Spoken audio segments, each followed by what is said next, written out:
चिंता संतानहंतारो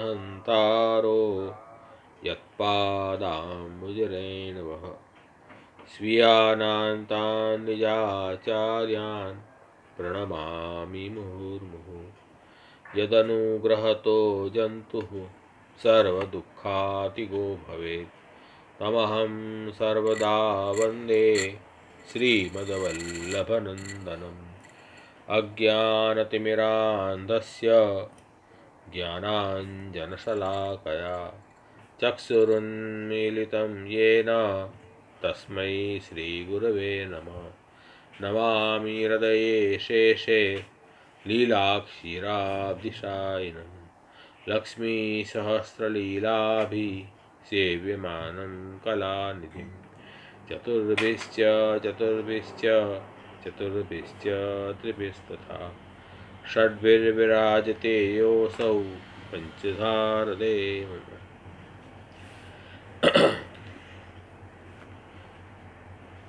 हर एकादशी को अपन सत्संग रखते हैं और वैष्णव के लिए एकादशी का दिन बड़ा पवित्र दिन माना गया है। हमारे स्वामी भगवान श्री कृष्ण उनका ये दिन है और प्रभु जो है प्रसन्न होते हैं। इस दिन का व्रत करने से प्रभु प्रसन्न होते हैं और जो प्रभु के पक्ष के जीव हैं, देवी जीव, उनकी उत्पत्ति भी एकादशी को ही हुई थी। इसलिए एकादशी के दिन को ठाकुर जी भी मनाते हैं। तो हम सभी जीवों को एकादशी के दिन उपवास रखना आवश्यक है। उपवास का मतलब है समीप, प्रभु के समीप में वास करना, इसी का नाम उपवास है। प्रभु के समीप में वास करने में जो प्रतिबंध हो उसका त्याग करना, वो भी उपवास का ही अंग माना गया है। इसलिए इस एकादशी के दिन हम लोगों को ज़्यादा से ज़्यादा भगवत सेवा, भगवत स्मरण, सत्संग में बिताना चाहिए हमारा दिन। वैसे तो नित्य ही अपना क्रम ये होता ही है सेवा सत्संग का, एकादशी को दिन विशेष क्रम रखना चाहिए। और इस दिन जो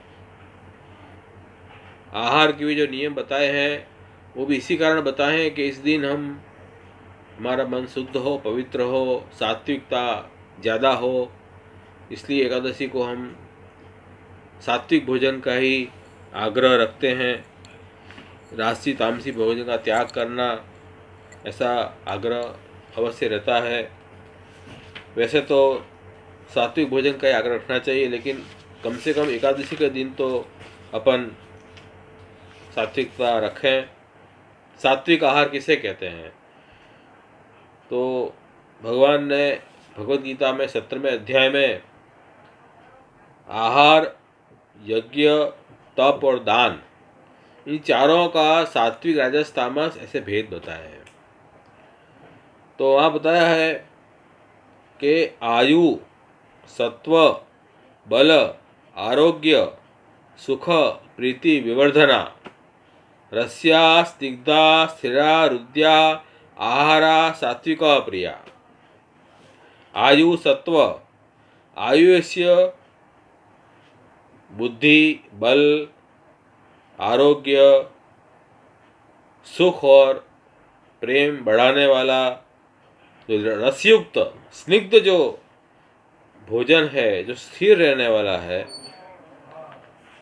ऐसे भोजन को कह रहे हैं कि वो सात्विक प्रिय आहार, वो सात्विक भोजन माना गया है। और ऐसे सात्विक भोजन से शरीर में ओज उत्पन्न होता है, हमारी बुद्धि, हमारा मन सात्विक होता है, तो भगवत संबंधी ज्ञान को हम तुरंत ग्रहण कर सकते हैं। इसलिए एकादशी में हम फलाहार का ही आग्रह रखते हैं। और फलाहार न ले सकें तो कंदमूल ले सकते हैं। कंदमूल के जो भी कुछ चीज़ बनाए अपन, वो भी घी में बनाए, उसी को एकादशी में हम लेते हैं आहार के रूप में। तो ये सात्विक भोजन है। और ऐसे तो सभी आहार जो है वो पेरिशेबल है, लेकिन कुछ आहार ऐसे हैं जो लंबे समय तक रह सकते हैं, उसको अपन स्टोर कर सकते हैं। वो जो आहार है वो हमारे शरीर के लिए ज़्यादा उपयोगी है और सात्विक है, ऐसा यहाँ भगवान का कहना है। क्योंकि अब आगे कर रहे हैं, रस्या स्निग्धा स्थिरार्द्या, स्थिर रहने वाले, लंबे समय तक जो अपने शरीर में स्थिर रह सकें, ऐसे जो पदार्थ हैं उनको भी यहाँ सात्विक कहा है। तो जैसे फ्रूट वगैरह हम स्टोर कर सकते हैं, लेकिन अन्न जो बनाया है हमने उसको हम लंबे समय तक नहीं रख सकते। अन्न को अपन आज का अन्न कल खाएंगे तो खराब हो जाएगा, लेकिन फ्रूट है वो अपन कल तक रह सकते हैं, ज़्यादा 2-3 दिन तक भी रह सकते हैं। तो ये तो फल है वो स्थिरा आहार है, तो वो सात्विकों को प्रिय है। तो सात्विक आहार का ही हमें आग्रह रखना है। नित्य न रख सकें तो कम से कम एकादशी के दिन तो सात्विक आहार का ही आग्रह रखें। वैसे एकादशी का वैसे आदर्श नियम यह है कि केवल जल से लेके ही एकादशी करें तो शरीर में आलस्य नहीं आवे और निद्रा वगैरह परेशान न करे, तो हम ज़्यादा से ज़्यादा भगवत संबंधी कार्य में जुड़े रहें। ये मुख्य एकादशी का प्रयोजन है। उपवास, उप का मतलब समीप, वास मतलब भगवत समीप में वास करना, रहना, भगवान से जुड़े रहना। सेवायाम वा कथायाम वा यस्या शक्ति दृढ़ा भवेत यावत जीवन दस्यनाशो नक्वाभिति मंत्रिमा। तो ये मुख्य बात बताई है। और इसी संदर्भ में राजस आहार कौन सा है, तो वो अपन को आज के दिन नहीं लेना है। तो क्या लेना है क्या नहीं लेना है आहार में एकादशी को, उसका भी हमें ध्यान रखना है। तो जैसे यहाँ बता दिया कि स्थिर रहने वाले और स्निग्ध, घी से बने हुए, दूध से बने हुए पदार्थ हैं, वो सुख और प्रेम बढ़ाने वाले हैं, बल, आरोग्य और आयुष्य को बढ़ाने वाले हैं, वो सात्विक प्रिय आहार। और राजस आहार कौन से हैं? कटु अम्ल लवण अत्युष्ण तीक्ष्ण रुक्ष विदाहीन दुख शोक आमय प्रदा आहारा राजस्य इष्टाः। कटु अम्ल लवण, कड़वे, खट्टे, ज़्यादा खट्टे, लवण अति खारे और तीखे, अति उष्ण, तीखे, तीक्ष्ण और रुक्ष, जो रुक्ष भोजन है।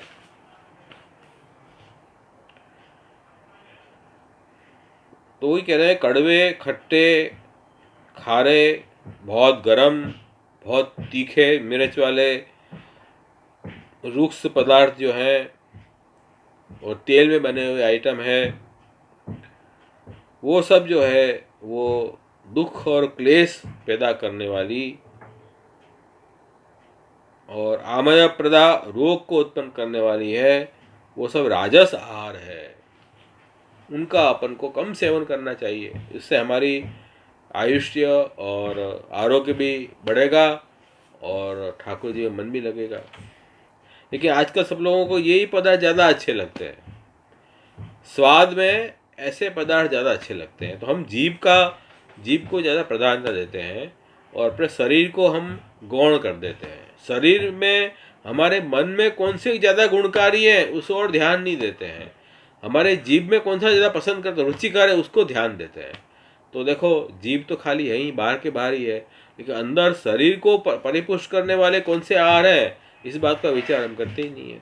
तो भगवान ने यहाँ ये बात खास समझाई है कि ये राजस आहार कम कर दो, और तामस आहार है उसका तो त्याग ही करना है, छोड़ ही देना है।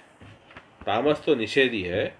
या तो यामम गतरसम पूति परिष्टम च यत् उच्छिष्टमपि चामेध्यम भोजनम तामस प्रियम। यत् भोजनम यातयामम, यातयामम का मतलब है जो भोजन आधा कच्चा आधा पक्का, ये यातयाम है। गतरसम जो सूख गया है, पुराना है, उसमें रस नहीं है कुछ भी कोई जात का, रुक्ष है। और पूती दुर्गंध युक्त पर्युषितम, और जो वासी आहार है। कई लोग आजकल फॉरेन में ये स्टाइल है कि पूरे सप्ताह में 5 दिन काम करते हैं, 2 दिन छुट्टी होती है, तो वो लोग 2 दिन बना लेते हैं और 5 दिन उसी भोजन को चलाते हैं, स्टोर करके आर्टिफिशियली उसको रखते हैं, स्थिर करते हैं। ये सब जो आहार है, ये सब आहार कैसे हैं? तामस आहार है, ये रोग को बढ़ाने वाले हैं। तो आजकल जो रोगादि बढ़ रहे हैं उसका ये भी एक कारण है कि हम आर्टिफिशियल जो प्रिजर्वेटिव वाला हम जो आहार लेते हैं वो शरीर के लिए अच्छा नहीं है। ये जूस वगैरह और सूप, ये सब आर्टिफिशियली प्रिजर्वेटिव से बनाए हुए हैं, ये भी अच्छे नहीं हैं। तो ये सब जो है वासी हैं। उच्छिष्ट, किसी का उच्छिष्ट जूठा खाना, किसी का जूठा खाने से उसकी बुद्धि जैसी होगी ऐसी हमारी बुद्धि हो जाएगी। अमेध्यम, अमेध्यम का मतलब अपवित्र वस्तु, वो सब तामस है, उसको छोड़ देना चाहिए। जैसे मांस है, एग है, ऐसी हिंसा में वस्तु, कोई भी नशीली वस्तु, भांग और दारू है, ये सब पदार्थ वो जो अपवित्र है, ऐसे पदार्थ को हमें त्याग करना चाहिए, ये निषिद्ध है। तो निषिद्ध वस्तु जो है वो तामस वस्तु है, उसको भी छोड़नी है। तो तामस वस्तु तो निषेध है, उसको तो बिल्कुल ही छोड़ देनी है। राजस और सात्विक में हमें प्रेफरेंस जो है वो सात्विक को देना है। राजस हमें स्वादिष्ट लगते हैं लेकिन उसको गौण रखना है। अगर नहीं रह सकते हो तो कम से एकादशी के दिन तो सात्विक आहार का ही हमें सेवन करना है, ऐसा अपन को खास रखना चाहिए। तो ये आहार की बात हुई। तो एकादशी में इसलिए हमारे यहाँ ये उपवास अच्छी रीत से हो सके, अर्थात प्रभु के समीप हम अच्छी रीत से रह सकें, इसलिए ये आहार के नियम भी बताए गए हैं। तो ये सब हमें ध्यान रखना है। और निद्रा एकादशी को हमें नहीं करनी है, दोपहर को दिन में सो जाते हैं ऐसे नहीं करना है। उस दिन भगवत गुणगान, कीर्तन, धौलपद और महाप्रभु जी गोसाई जी के ग्रंथ का अवगाहन और भगवत सेवा, गुरु सेवा, वैष्णव सेवा, ये सब का अपन को खास जीवन में रखना है एकादशी के दिन। तब वो एकादशी के व्रत की पूर्णता आती है। और आज की एकादशी शर्तिला एकादशी है आज के दिन, उसका विशेष महात्म्य पुराणों में उपलब्ध होता है। तो पुराण में एक कथा आती है आज की एकादशी की कि शर्तिला एकादशी का मतलब तो वैसे तिल का सेवन 6 प्रकार से करना चाहिए। इस एकादशी का तिल का भी शास्त्र में बहुत महत्व बताया है।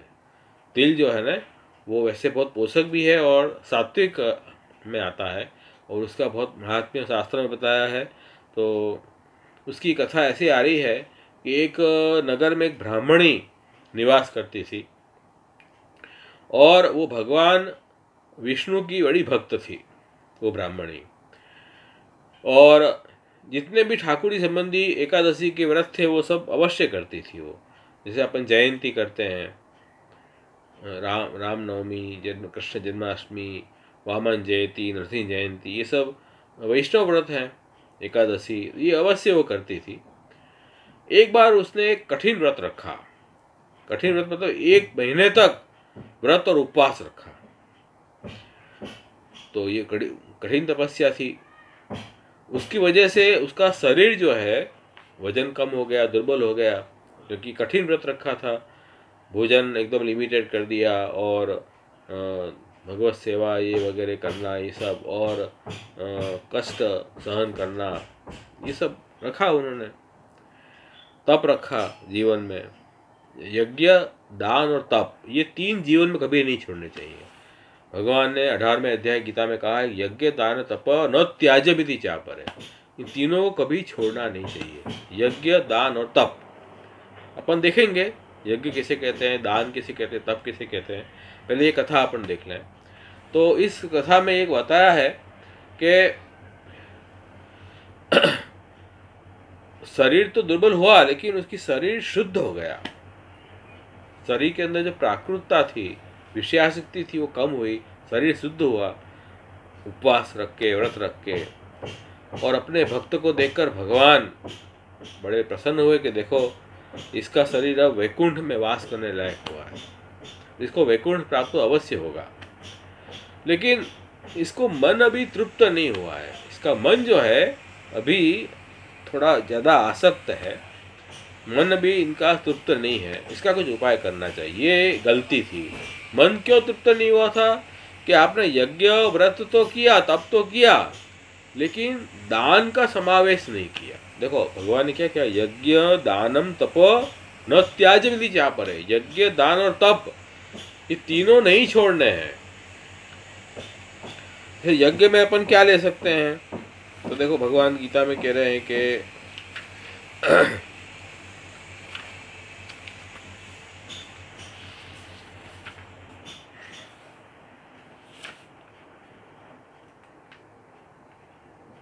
यज्ञ मतलब पूजा, पूजन करना वो यज्ञ का अर्थ है। भगवान की आज्ञा का पालन करना ये भी यज्ञ है। भगवान की पूजा करना, गुरु की पूजा करना, वैष्णव की सेवा करना, ये भी पूजा का एक प्रकार है, ये यज्ञ है। ये यज्ञ अपन को निष्काम भाव से करना चाहिए। अफलाकांक्षी भी यज्ञ विधि दृष्टो युज्यते यष्टव्यम इति मन समाधाय सात्विक। तो यज्ञ अपन को शास्त्र में बताए अनुसार, विधि अनुसार करना है, और निष्काम भाव से फल की इच्छा रखे बिना वो यज्ञ करना है। यज्ञ का मतलब सब लोग क्या समझते हैं कि वो अग्नि का हवन किया, उस पर सब डाला, वो यज्ञ, वो तो है ही, वो भी पूजा का एक प्रकार है। वो पहले वैदिक काल में यज्ञ की प्रधानता थी, वो अग्नि में हवन करके करते, लेकिन अब जो है हम मूर्ति पूजा भी करते हैं भगवान की, साक्षात भक्तों की पूजा भी करते हैं, गुरु की पूजा भी करते हैं, यज्ञ यज्ञ का ही एक प्रकार है। तो ये यज्ञ अवश्य करना है निष्काम भाव से, ये भगवान आगे कर रहे हैं। और तप भी रखना है जीवन में। तप मन, वाणी और काया से तप करना है।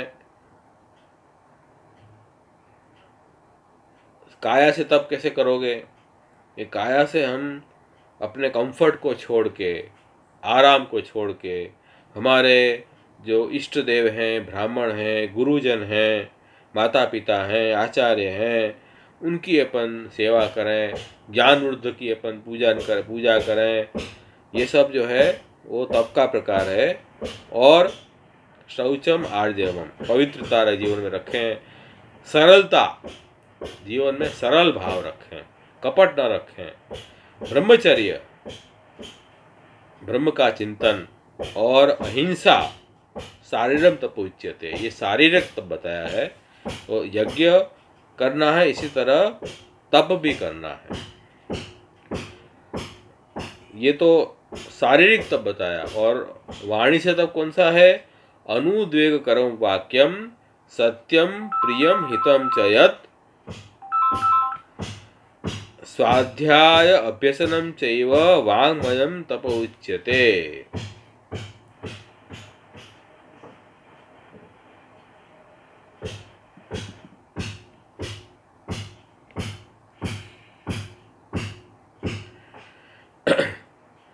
उद्वेग न हो ऐसे वचन को बोलना चाहिए। अपन ऐसे वचन बोले कटु, सामने वाला उद्विग्न हो जाए, ऐसी वाणी कभी नहीं बोलनी चाहिए। और सत्य वचन बोलने चाहिए जिससे दूसरों का कल्याण हो, ऐसी वाणी। दूसरों को खुश करने के लिए हम कुछ भी उनकी बड़ाई कर, ऐसा नहीं। जो सत्य वचन शास्त्र में जो बात बताई है वही बतानी चाहिए। वो भी कैसे बोलनी चाहिए, प्रिय हितम चयत, प्रिय हितकारक। उनको प्रेजेंटेशन, देखो लोग कहते हैं कि सत्य जो है वो हमेशा कड़वा होता है, ऐसा नहीं है। सत्य भी अपन इस तरह उसका प्रेजेंट करें, रजुआत उसकी इस तरह करें, पेश इस तरह करें कि उसमें लोगों को वो सत्य धर्म में जीने की इच्छा हो। ऐसे भी है तो उसको प्रेजेंट कर सकते हैं ना हम। इस तरह प्रिय और हितकारी वचन बोलना चाहिए।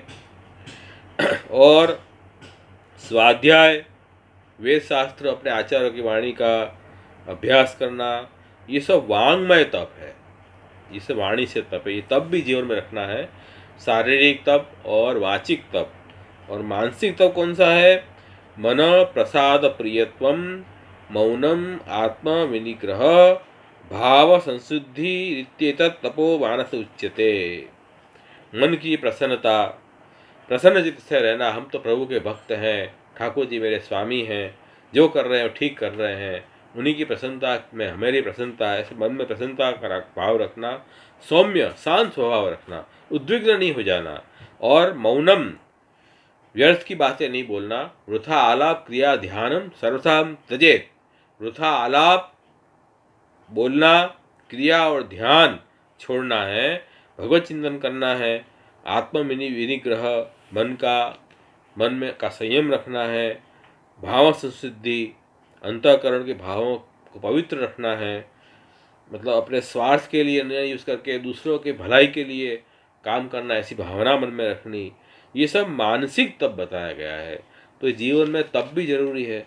कम से कम रोज ना रख, एकादशी के दिन तो रखें। ऐसा तप रोज ना रख सकें, धीरे धीरे अभ्यास हो जाएगा। इस तरह का तप हम रखेंगे तो अभ्यास होगा उसका। तो ये यज्ञ और तप और फिर दान,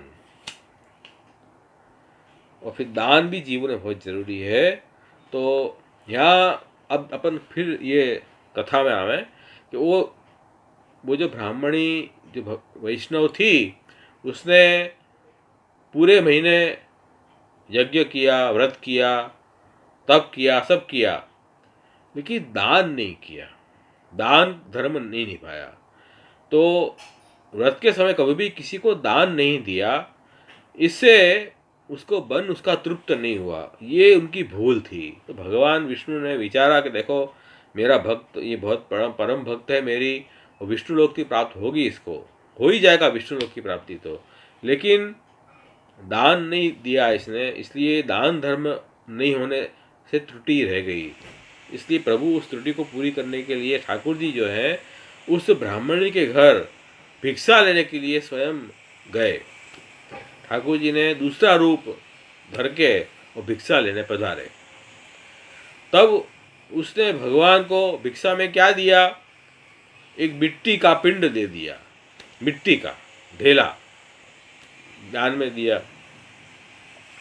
भगवान तो चले गए वहां से लेके। कुछ समय बाद ब्राह्मण का निधन हो गया और वह वैकुंठ में पहुंची।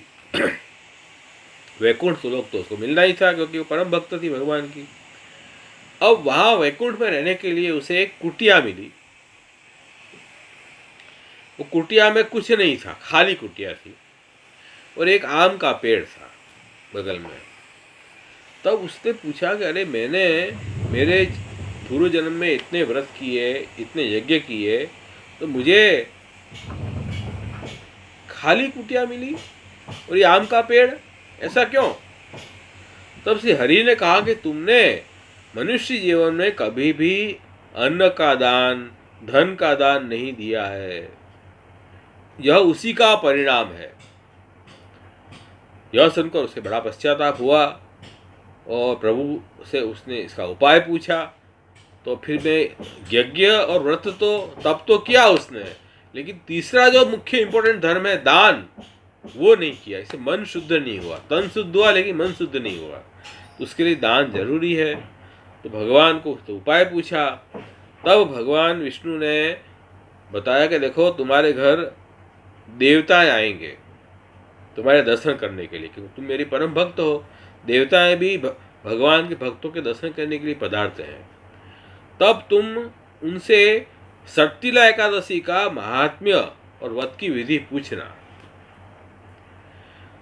उसके बिना कुटिया का द्वार खोलना मत।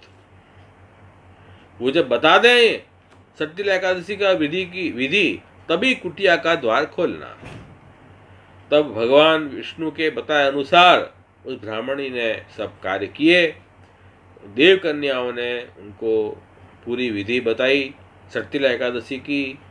उस सट्टिला एकादशी के व्रत के प्रभाव से उसकी कुटिया में सभी आवश्यक वस्तु धन धान्य आदि से भर गई और वह रूपवती हो गई।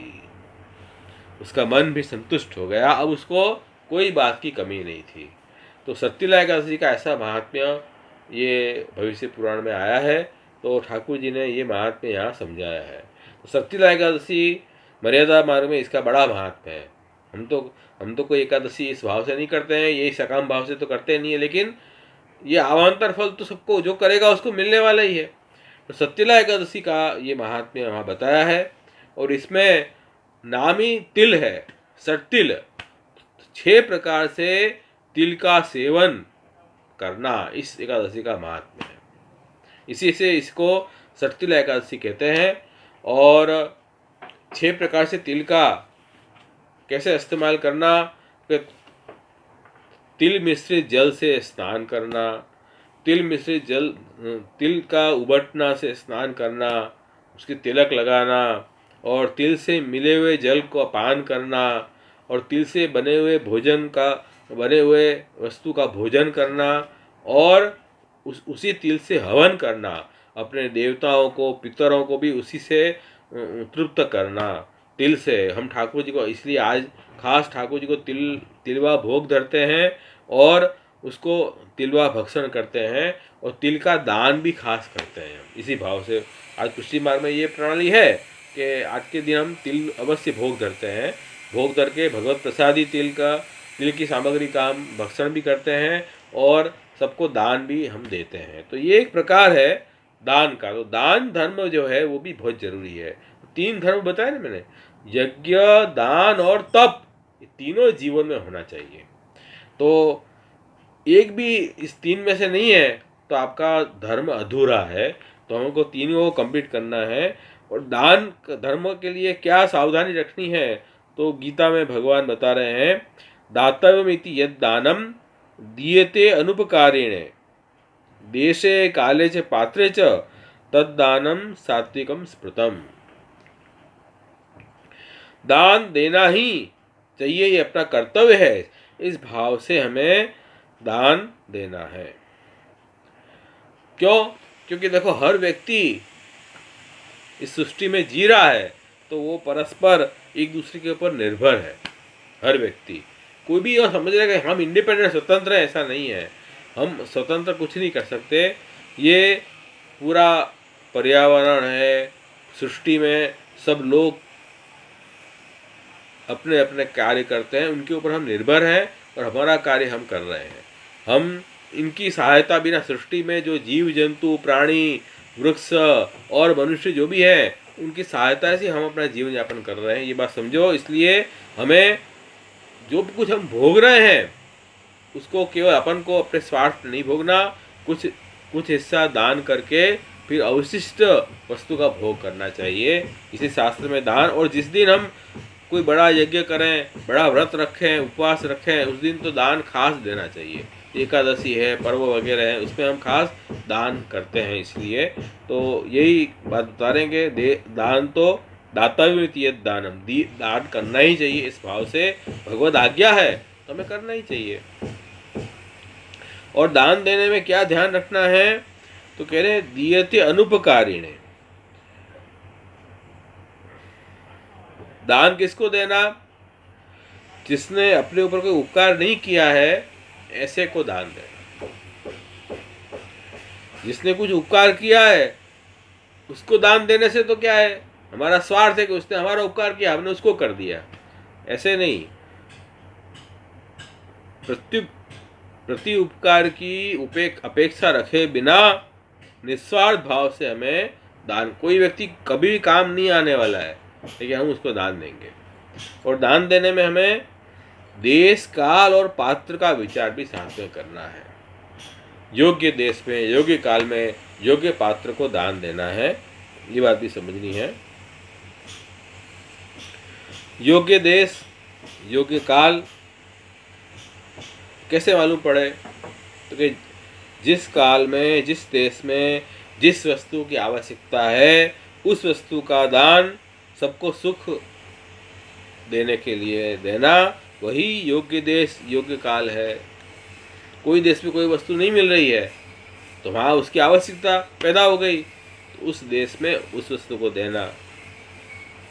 या कोई काल में अकाल पड़ गया, उस काल में जिस वस्तु का अकाल है उसको देना, ये योग्य देश और काल का निर्णय हुआ। या फिर एक बात समझो, जैसे तीर्थ स्थान है, पर्व काल है, ये हमेशा ही योग्य देश और योग्य काल है। बड़े बड़े तीर्थों में अपन जाएं तो खाली हाथ नहीं आना चाहिए, वहाँ दान दे के आना चाहिए। तो वो योग्य देश है, वो हमेशा के लिए योग्य देश है। और योग्य काल जो पर्व काल है, एकादशी है वगैरह, ये योग्य काल है, इसमें देना चाहिए।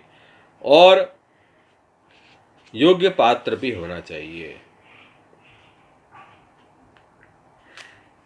मतलब जिस व्यक्ति के पास जिस काल में जिस वस्तु का अभाव हो, तो वो उस वस्तु को देने के लिए पात्र है।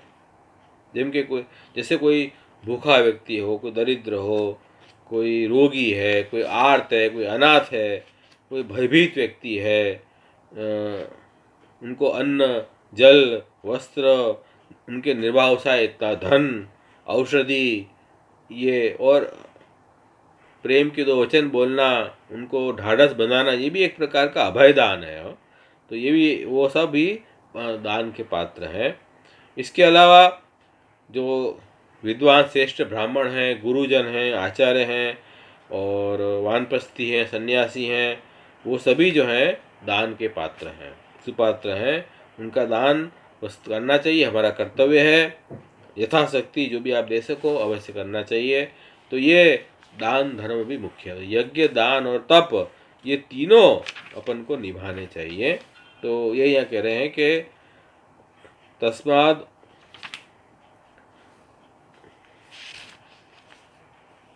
तद इति अभिसंधाय फलम यज्ञ तप क्रिया दान क्रियास्य विविधा क्रियन्ते मोक्षकांक्षी भी सद्भावे साधुभावे च सद इति एतत् तत् प्रयुज्यते प्रशस्ते कर्मणि तथा सच्छब्द पार्थ युज्यते। तो यहाँ ये सब बता रहे हैं कि सत यज्ञ, सत तप, सत दान कौन सा है। जो भगवत भाव से, परमात्मा के भाव से जो अनुसंधान रख के जो यज्ञ, दान, तप करते हैं, वो जो है वो सुंदर कर्म है, शुद्धम धर्म है। तो इसी का आग्रह हमें रखना चाहिए। तो देखो, ये ब्राह्मणी ने यज्ञ तप तो किया, लेकिन दान धर्म न कर पाई, वो त्रुटि रह गई। तो भगवान ने वो त्रुटि पूरी की। कैसे पूरी की? भगवान खुद उसके घर में मांगने गए। अब देखो ये कैसी बात हुई। ठाकुर जी अपने भक्तों का कितना ध्यान रखते हैं, ये बात भी समझने की है कि स्वयं भगवान तो पूरी सृष्टि को देने वाले हैं। हमारे पास जो भी कुछ है वो भगवान का ही, उन्हीं ने हमें दिया है। ये शरीर, ये बुद्धि, ये मन, ये शक्ति, काम करने की, विचारने की शक्ति, सब भगवान की देन है। तो हम भगवान को तो कुछ दे नहीं सकते, लेकिन ठाकुर जी फिर भी हमारे पास मांगते हैं। जैसे इस ब्राह्मणी का उद्धार करने के लिए भगवान जो है उनके घर भिक्षा मांगने गए, और भिक्षा मांगने गए कि इसके जो यज्ञ तप में त्रुटि रह गई है वो दान धर्म से पूरी हो जाए। लेकिन वो समझी नहीं, मिट्टी का ढेला दे दिया। तो ये देखो, ये फिर भगवान ने उनको ये बात बता दी कि भाई देखो, भगवान ने वैकुंठ लोक तो उनको दिया, लेकिन वैकुंठ में भी उनको मन की संतुष्टि तभी प्राप्त हुई जब उन्होंने सट्टिला एकादशी का व्रत करके और दान धर्म निभाया। तो इस प्रसंग से ये भी देखना है कि ठाकुर जी जो हैं वो लौकिक आचरण भी हमारे सामने, लौकिक जैसे आचरण हमारे सामने करते हैं। जैसे ठाकुर जी को किसी वस्तु की मांगने की अपेक्षा नहीं है, फिर भी प्रभु जो है वो मांग रहे हैं हमारे पास। तो क्यों मांग रहे हैं? उनके लिए मांग रहे हैं, स्वार्थ के लिए नहीं। हमारा कल्याण हो, हमारा हित हो, इसलिए प्रभु मांग रहे हैं। तो ये बात भी इस प्रसंग में समझनी चाहिए। तो हम देखो, गए सोमवार को जो भागवत का प्रसंग आया था वो याद करो, यज्ञ पत्नियों पर प्रभु ने अनुग्रह किया। उस प्रसंग में क्या बात आई थी कि वो यज्ञ पत्नियों के जो पति थे ब्राह्मण, वो बड़े बड़े यज्ञ में लगे हुए थे, और वो यज्ञ में वो ब्राह्मणों की पत्नी का भी इतना ही अधिकार था जितना ब्राह्मणों का था। और वो ब्राह्मणों की पत्नी तो भगवान की भक्त थी। तो भक्त जो है उनका बहिर्मुख होकर अगर यज्ञ करेंगे तो वो यज्ञ से कुछ फायदा नहीं है। इसलिए ठाकुर जी ने अपने ग्वाल बाल सखाओं को वहाँ भेजा कि आप जाओ वहाँ और याचना करो कि हमें भूख लगी है, और हमको वास्तव में उनको भूख भी लगी थी, कि हमको अन्नदान करो, इससे हमारी भूख तृप्त हो। तो ये जो प्रसंग आया था, तो ठाकुर जी ने कहा कि देखो भगवान कृष्ण, ऐसे भी कहना कि कृष्ण बलराम भी यहाँ बगल के वन में हैं, उन्हें भी भूख लगी है, हमें भी भूख लगी है, हमें अन्न का दान करो। तो ये क्यों ठाकुर जी ने ऐसा लौकिक आचरण क्यों किया? तो उन ब्राह्मणों को और उन यज्ञपतियों को अनुग्रह करने के लिए, उनका कल्याण करने के लिए प्रभु ने लौकिक जैसा आचरण किया और याचना की, अन्न की। तो ये बात समझो कि भगवान जो है वो ऐसे लौकिक वत आचरण करते हैं जीव का उद्धार करने के लिए। ये भगवान की भक्त वत्सलता है, भगवान का अनुग्रह इसमें काम कर रहा है। इसलिए अपने यहाँ नाम है सर्वोत्तम सूत्र में, प्राकृतानुकृति व्याज मोहिता आसुर मानस। ये जो नाम भी, ये अध्याय में जो कथा आई थी ना, गए सोमवार को भागवत की कथा जिन्हें सुनी होगी उनको ध्यान में होगी ये बात, कि उस कथा में यही बात मैंने समझाई थी कि ठाकुर जी ने उन अपनी मथुरा की जो ब्राह्मणों की पत्नी थी उनको उद्धार प्रभु ने उनके द्वारा सामग्री सिद्ध करवा के उनसे मंगवाई। प्रभु ने सामग्री अरोगाई, खुद अरोगी, और उन यज्ञ पत्नियों को भक्ति का दान दिया प्रभु ने।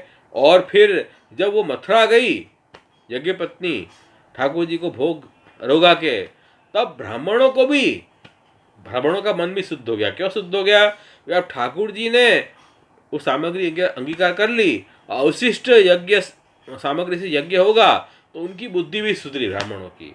उनको भी ध्यान में, अरे हमारी जो पत्नी है वो तो कुछ पढ़ी लिखी भी नहीं है, फिर भी बड़ी समझदार है, साक्षात भगवान श्री कृष्ण परमात्मा को समर्पित होकर आई है, और हम कैसे मूर्ख हैं कि हम जो ठाकुर जी ने स्वयं चला के हम अपने सखाओं को भेजा कि ये अन्न दो, और हमने उनको वापस लुटा दिया, तो हम कैसे मूर्ख हैं। तो देखो ये हम विद्वान होते भाई भी बिल्कुल मूर्ख हैं, और हमारी पत्नी कुछ ज़्यादा पढ़ी लिखी नहीं है, फिर भी बड़ी चतुर और विद्वान है, ऐसा उन्होंने कबूल किया वो ब्राह्मणों ने, मथुरा के ब्राह्मणों ने। ठाकुर जी ने क्या किया कि प्राकृत अनुकृति व्याज मोहित असुर मानुष। तो प्राकृत साधारण मनुष्य जैसा व्यवहार ठाकुर जी ने वहाँ किया कि भूख लगी है, अन्न दो, अंग मांगने भेजे उनको। तो प्राकृत अनुकृति, प्राकृत का मतलब क्या है यहाँ? साधारण मनुष्य, साधारण मनुष्यों के जैसी अनुकृति व्यवहार को निमित्त बना के उन्होंने मोहित असुर मानुष, उनको असुर व्यक्तियों को मोह पैदा किया। अब देखो यहाँ क्या हुआ, सर्वोत्तम सूत्र की टीका में ऐसे आज्ञा कर रहे हैं, टीका करके देखो, मोह यहाँ उनको मोह नहीं हुआ, यज्ञ पत्नियों को मोह नहीं हुआ। वो तो जैसे ही उन्होंने गोप सखाओं ने कहा कि भगवान श्री कृष्ण बलराम जी यहाँ पधारे हैं मथुरा के पास में, उनको भूख लगी है, हमें भी भूख लगी है, आप जल्दी से सामग्री में दो, तो वो तो खुश हो गई कि अरे यार ठाकुर जी ने बड़ी कृपा की कि हमारी सामग्री आप अंगीकार करेंगे। वो तो दौड़ती हुई सब नई नई चीज़ बना के सामग्री सिद्ध करके प्रभु को अरोगाने गई।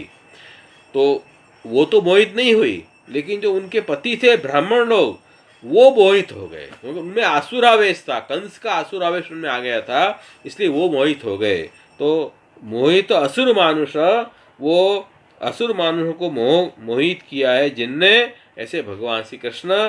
तो उन्होंने उन बालकों को भगा दिया मतलब उनको ध्यान ही नहीं दिया कुछ, वो बोलते रहे कि हमको अन्न दो, उन्होंने ध्यान नहीं दिया, अपने यज्ञ क्रिया में ही मशगूल रहे, तो वो मोहित हो गए आसुरावेश के कारण। तो ये देखो, ये नाम जो है, गए वक्त जो अपन ने भागवत कथा देखी थी उसमें ये सर्वोत्तम स्तोत्र का नाम संपूर्ण रूप से बैठ जाता है कि प्राकृत अनुकृति व्याज मोहित असुर मानुष, लौकिक साधारण मनुष्य जैसा व्यवहार अनुकृति के निमित्त को बनाकर, व्याज मतलब निमित्त बनाकर, और असुर मानुष को जो जिन्होंने मोह कर दिया है, ऐसे भगवान श्री कृष्ण। तो ये देखो ठाकुर जी ने उनको मोहित किया और बाद में प्रभु ने कृपा करके वो मोह भी उनको दूर करवाया।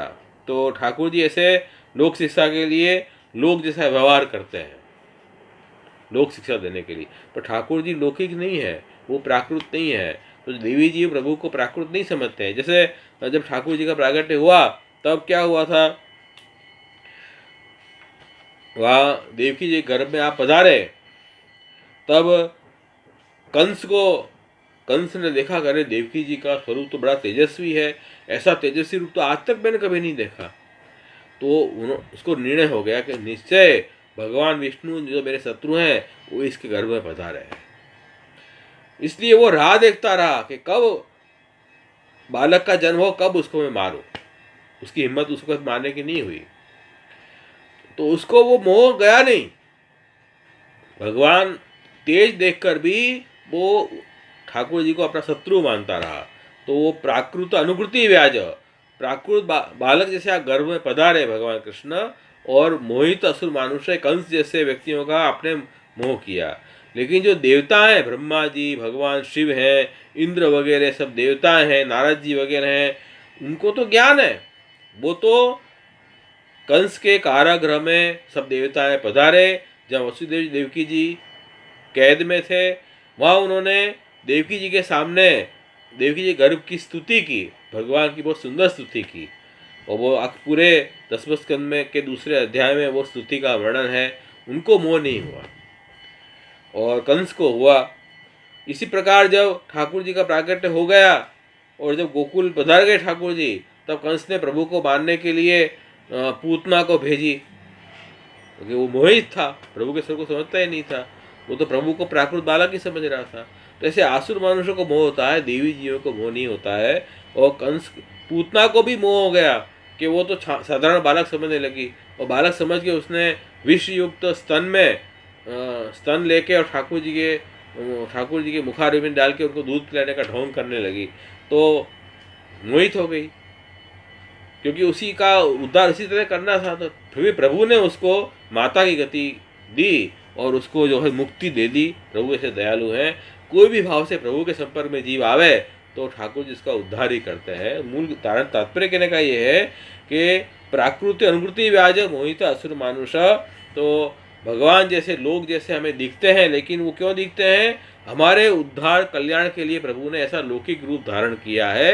वास्तव में प्रभु अलौकिक है, उनका महात्म्य अगिनत है, कोई उनका महात्म्य जान नहीं सकता।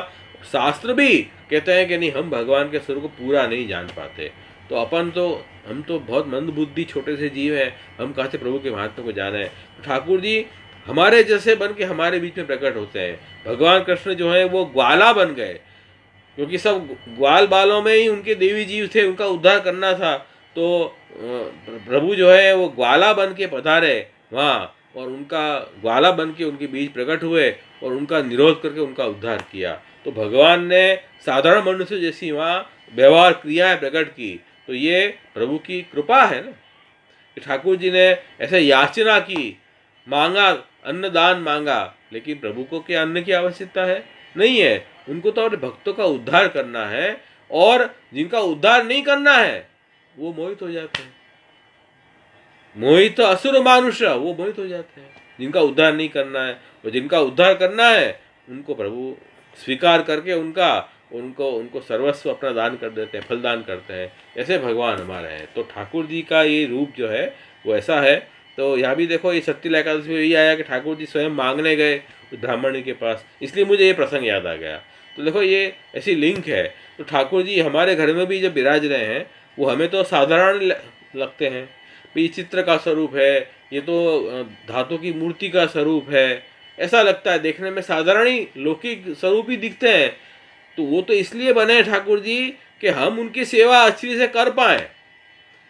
यदि ठाकुर जी का जो अलौकिक रूप, जैसे अर्जुन को प्रभु ने अपना अलौकिक रूप दिखाया, विराट रूप, भगवद गीता 11वें अध्याय में विराट रूप दर्शन है, उसमें विराट रूप दर्शन करवाए। तो अर्जुन ने स्वयं कह दिया, अरे ये आपके रूप की तो हम सेवा भी नहीं कर सकते, इसके दर्शन भी नहीं कर सकता, मुझे वो डर लगता है, आप तो आपके सौम्य रूप में ही पधारो। तो प्रभु ने फिर से विराट रूप को का तिरोधान करके आप फिर से आपने मनुष्य रूप धारण किया। तो देखो ये ठाकुर जी हमारे जैसे क्यों बने, हम ठाकुर जी की सेवा कर पाए, अच्छी रीत से भक्ति कर पाए, इसलिए हमारे उद्धार के लिए ठाकुर जी हमारे जैसे बन गए हैं। इसका मतलब ठाकुर जी हमारे जैसे हैं ऐसा प्रभु को नहीं समझना है। जैसे श्री मथुराधीश जी का प्राकट्य हुआ यमुना जी में से, मथुराधीश जी का तो बहुत बड़ा स्वरूप था, ताड़ के वृक्ष जैसा इतना लंबा स्वरूप था। तो श्री महाप्रभु जी ने कहा, अरे आपका इतना बड़ा स्वरूप है तो जीव आपकी सेवा कैसे करेगा। तो मथुराधीश जी छोटे से गोदी में, छोटे बालक होके श्री महाप्रभु जी गोदी में विराज गए। तो अब ठीक है, अब आपकी रूप की सेवा कर सकते हैं। तो ठाकुर जी छोटे से लालन अपने मंदिर में विराज रहे हैं, तो क्या ठाकुर जी छोटे लालन नहीं है, हम उनकी सेवा प्रेम से कर पाए, इसलिए प्रभु चुपचाप से सेवा क्या कर रहे हैं। ये प्रभु ने हमारे ऊपर कृपा की, अनुग्रह किया है, ये बात समझो। उनको लौकिक बस समझो, ये बात खास अपन को समझनी है। तो ये प्राकृत अनुग्रति व्याज मोहित असुर मानुष, ये जो नाम है सर्वोत्तम स्तोत्र का, ये उस अध्याय की कथा से अच्छी तरह से फिट बैठ जाता है। तो वो गए सोमवार को कथा हमने देखी थी भागवत की, ये नाम अपन ने नहीं देखा था। तो अब मेरी ऐसी इच्छा है कि जब भी अपन भागवत का सत्संग करेंगे, साथ में सर्वोत्तम स्तोत्र के नाम भी उस भागवत की लीलाओं में कैसे जुड़ेगा वो भी मैं बताता जाऊंगा। तो अपन देखो पुरुषोत्तम सहस्त्र नाम भी कर रहे हैं भागवत प्रवचन में, त्रिविध नाम, त्रिविध नामावली के नाम भी अपन देख रहे हैं, साथ में सर्वोत्तम स्तोत्र के नाम भी अपन 10वें स्कंद की लीलाओं के साथ देखेंगे, तो आपको वो भी लीलाओं का अवगान होगा। तो ये देखो आज ये मुझे प्रसंग ये आया तो ये मुझे याद आ गई बात, कैसे ये प्रसंग जुड़ रहा है। और श्री महाप्रभु जी ने भी अपने, महाप्रभु जी ऐसे मनुष्य रूप धारण करके हमारे उद्धार के लिए आप प्रकट हुए हैं, ये आपकी बड़ी कृपा है। एक बार प्रसंग है कैसे महाप्रभु जी ने ऐसे ही कहा कि मेरा तो सर बहुत दर्द हो रहा है, कुछ औषधि लेके आओ। तो सब वैष्णव लोग औषधि लेने गए, औषधि लेके आए, और फिर श्री महाप्रभु जी ने उस औषधि जब दी महाप्रभु जी को, औषधि श्री महाप्रभु जी ने औषधि जो है वो अग्नि में डाल दी। फिर कहा कि अब मेरा सर दर्द दूर हो गया। तो अब जब महाप्रभु जी के सर दर्द हो रहा था तो औषधि लेने गए वैद्य के पास, तब जो महाप्रभु जी को स्वरूप पहचानते नहीं थे, ऐसे आसुरी जीव थे, उनको कहा अरे ये कोई बड़े व्यक्ति थोड़ी, ये तो हमारे जैसे मनुष्य हैं, जो समझ के वो तो चले गए सब। और जो महाप्रभु जी के वैष्णव थे निज सेवक, वो समझ गए श्री महाप्रभु जी जो है वो प्राकृत अनुकृति व्याज, ये प्राकृत लीला आप कर रहे हैं आसुरी जीवों को मोह करने के लिए। तो वो तो महाप्रभु जी के सन्मुख ही रहे, आसुरी जीव बहिर्मुख हो गए। श्री महाप्रभु जी ने अपनी अलौकिकता भी दिखाई कि वो अग्नि में औषधि डाल दी, तो उससे कहा कि अब मुझे सर दर्द गायब हो गया, क्योंकि महाप्रभु जी का अग्नि स्वरूप है, आदिदेविक अग्नि स्वरूप है। ये तो भौतिक अग्नि है, अब आदिदेविक स्वरूप है अग्नि। तो ये दिखाया कि देखो अग्नि में ये डालने से मेरा सर दर्द गायब हुआ, तो अपनी अलौकिकता भी वहाँ सिद्ध की। इस तरह से प्रभु जो है ऐसे लौकिक आचरण करते हैं, इसका मतलब ये नहीं है कि हम उनको लौकिक समझ लें, प्रभु तो अलौकिक है।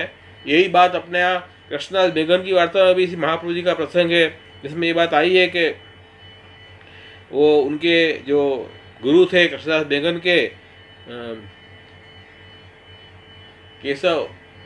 केशवानंद, तो गुरु के वहाँ कृष्णदास बेगन गए, तब गुरु ने कहा कि तुमने दूसरे गुरु कर लिए, मेरे होते हुए मैं तुम्हारा त्याग करता हूँ।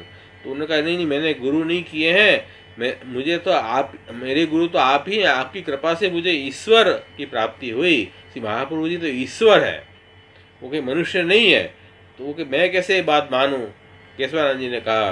तो कृष्णदास बेगन ने अग्नि हाथ में ले ली और अग्नि को हाथ में रख के कहा कि अगर मैं झूठ बोल रहा हूँ, यदि महाप्रभु जी ईश्वर न हो तो मेरे हाथ अग्नि जला दे। बहुत देर अग्नि रखी, एक मुहूर्त तक अग्नि रखी, उनके हाथ नहीं जले। तब केशवानंद को डर लगा, उन्होंने कहा नहीं, अग्नि फेंक दे। तो महाप्रभु जी ईश्वर है, इसका प्रत्यक्ष प्रमाण कृष्णदास बेगन ने दिया अपने हाथ में अग्नि लेके, उनका हाथ नहीं जला। फिर भी प्रत्यक्ष प्रमाण देखकर भी केशवानंद जो है वो महाप्रभु जी के शरण नहीं गए। क्यों नहीं गए? उनमें आसुरावेश था, महाप्रभु जी के स्वरूप को समझ नहीं पाए, तो वो मोहित हो गए। महाप्रभु जी के साधारण मनुष्य जैसा वेश देख के वो मोहित हो गए।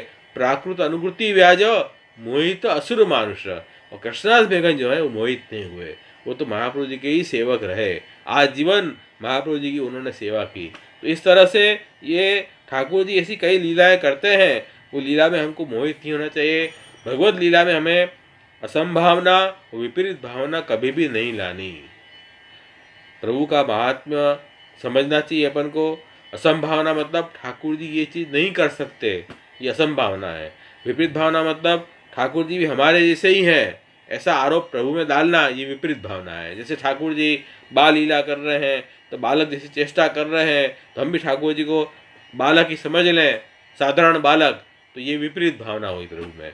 और ठाकुर जी ने जो है अग्निपान किया या गोवर्धन पर्वत उठा लिया, तो अपन क्या कहेंगे, ये सब बातें कथा हैं, ये कथा सब ऐसे ही गप है। ऐसी कोई बात, 7 वर्ष का बालक कैसे तो गोवर्धन पर्वत उठाए, इतने छोटे बालक तो कैसे तो अग्निपान करे, ये मनुष्य का बालक अग्निपान कैसे कर सकता है। ऐसी असंभावना भी नहीं लानी प्रभु में, विपरीत भावना भी नहीं लानी, तब भक्ति अपनी दृढ़ होगी। तो प्रभु में लौकिकता अपन को नहीं लानी है, अलौकिक प्रभु का स्वरूप समझना है। प्राकृत अनुकृति व्याज मोहित असुर मानुष। तो ये बात नाम भी आज एकादशी के दिन ये प्रसंग आया तो चला, मुझे ये बात भी याद आ गई, तो अपन को ये भी बात आज समझनी है, तो ये भी समझे। और यज्ञ दान तप, ये तीनों जो धर्म भगवद गीता में भगवान ने बताए हैं, वो हमेशा हमें अपने जीवन में रखने हैं, तभी जीवन सार्थक है हमारा। तो हमें सात्विक यज्ञ, सात्विक तप और सात्विक दान अपन रखेंगे तो भगवत भाव, भगवत ज्ञान बढ़ेगा और ठाकुर जी में भक्ति जल्दी दृढ़ होगी। इसी भाव से, भगवत प्रसन्नता के भाव से हमें एकादशी के व्रत दिन तो खास यज्ञ दान तप तीनों धर्म अपन को निभाने हैं, ये बात भी अपन को समझनी है। तो आज का प्रसंग इतना ही है। अपन आश्रय का एक सुंदर पद लेंगे और फिर आज का सत्संग को विराम देंगे।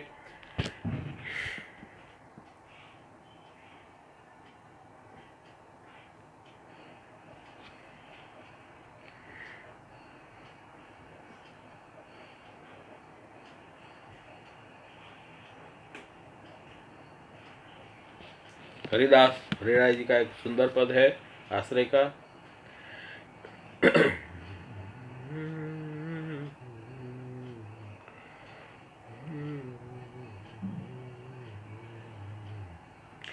हरि हरि छाड़ के दूसरी न कीजे बात, हरि हरि छाड़ के दूसरी न कीजे बात। एक एक घड़ी करोड़न की जात है, हरि हरि छाड़ के दूसरी न कीजे बात। यहाँ कह रहे हैं कि भाई हरि हरि भगवत नाम हो, जिसमें भगवत लीला हो, ऐसी बातें करो, दूसरी कोई बात मत करो। क्यों? एक एक क्षण जो है वो करोड़न की है।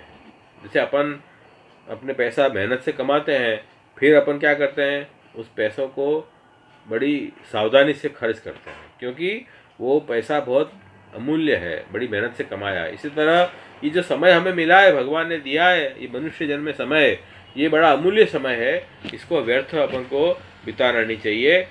भगवत संबंधी सेवा, स्मरण, लीला संबंधी बातों में ही हमारा एक एक घड़ी जानी चाहिए। हरि हरि छाड़ के दूसरी न कीजिए बात, एक एक घड़ी करोड़ न की जात है।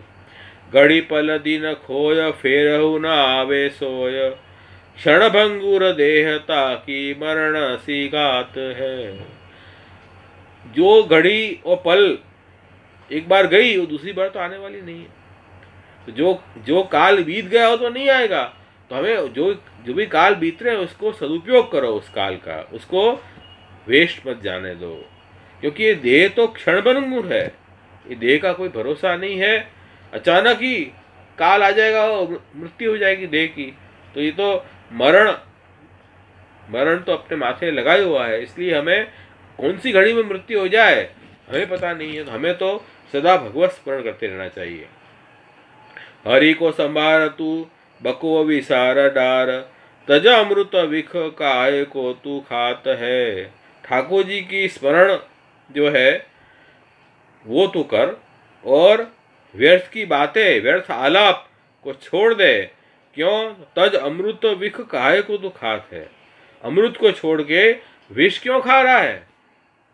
मतलब जो काल हम लोक में बिता रहे हैं वो तो विष समान है। क्यों? वो तो काल हमें भक्षण कर जाएगा, तो वो तो विष समान है। और जो काल हम प्रभु की सेवा स्मरण में बिता रहे हैं वो काल हमारे लिए अमृत समान है, वो अक्षय हो जाएगा।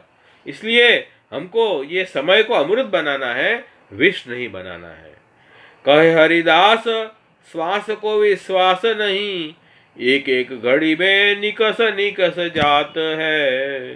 हरिदास जी कह रहे हैं कि देखो ये श्वास का कोई विश्वास नहीं है। अभी एक श्वास लिया, दूसरा श्वास आएगा कि नहीं आएगा हमें पता नहीं, इसका विश्वास मत करो।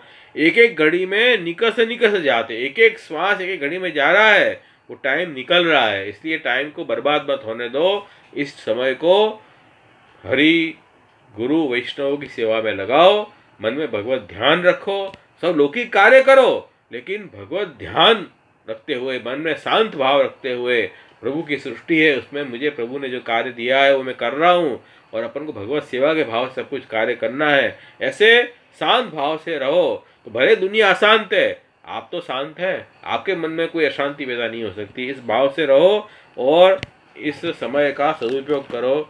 ऐसा सुंदर पद हृदय महाप्रभु जी का ये आश्रय का पद है। और अपन आश्रय का पद गान करके आज का सत्संग को यही विराम करते हैं। दृढ़ई न चरण न केरो भरोसो, दृढ़ई न चरण न केरो, श्री वल्लभ नख चंद्र छटा बिन, सब जग माज अंधेरो भरोसो। दृढ़ई न चरण न केरो, साधन और नहीं आकली में, जासु होय निबेरो। सूर कहा कहे द्विविध आंधरो, बिना मोल को चेरो भरोसो। दृढ़ई न चरण न केरो, दृढ़ई न चरण न केरो भरोसो। दृढ़ई न चरण न केरो। वल्लभाधीश। जो लोग सत्संग ग्रुप में नहीं है वो अपना नंबर चैट बॉक्स में डाल दें, तो आपको सत्संग ग्रुप में ऐड कर देंगे, तो आपको सत्संग की सभी माहिती मिलती रहेगी रेगुलर। तो इस चैट बॉक्स में आपका नंबर डाल दें तो आपको हम अब हमारे कॉन्फ्रेंस सत्संग ग्रुप में ऐड कर देंगे। व्हाट्सएप नंबर डाल दें आपका।